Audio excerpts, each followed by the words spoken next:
Walaupun sudah tidak lagi menjabat sebagai Bupati Banyuasin, Askolani masih tetap menunjukkan sikap peduli kepada warga Banyuasin.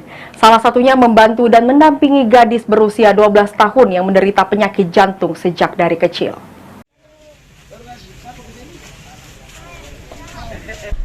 Purna tugas sebagai bupati tidak membuat Askolani berhenti berbuat di Kabupaten Banyuasin.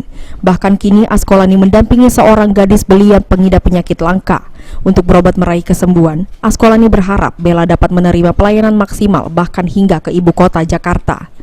Kondisi Bella yang mengalami sakit kelainan jantung terungkap saat Camat Talang Kelapa melakukan kunjungan ke rumah Bella yang bertetangga dengan Askolani dan kerap bermain dengan anaknya Nurul Hoirul Nisa.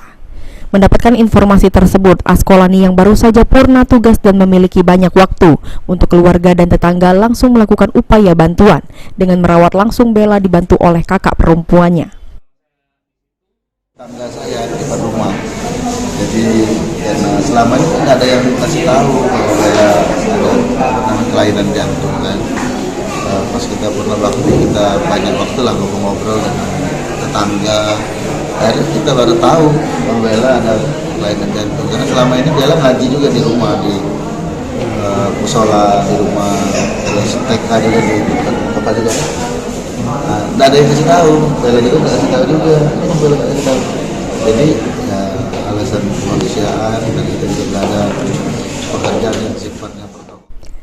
Melihat apa yang dilakukan oleh Askolani, kakak perempuan Bella, Kurnia mengaku sangat terharu karena tak pernah membayangkan jika adik bungsunya akan mendapatkan pelayanan kesehatan yang lebih baik lagi hingga ke ibu kota Jakarta.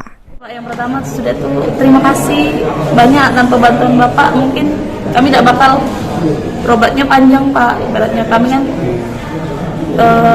PPD kendala di biaya, bantuan Bapak ini sangat berarti nih Pak untuk kami keluarga supaya dia bisa sekolah.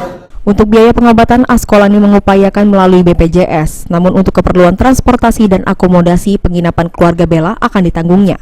Yadi, PAL TV.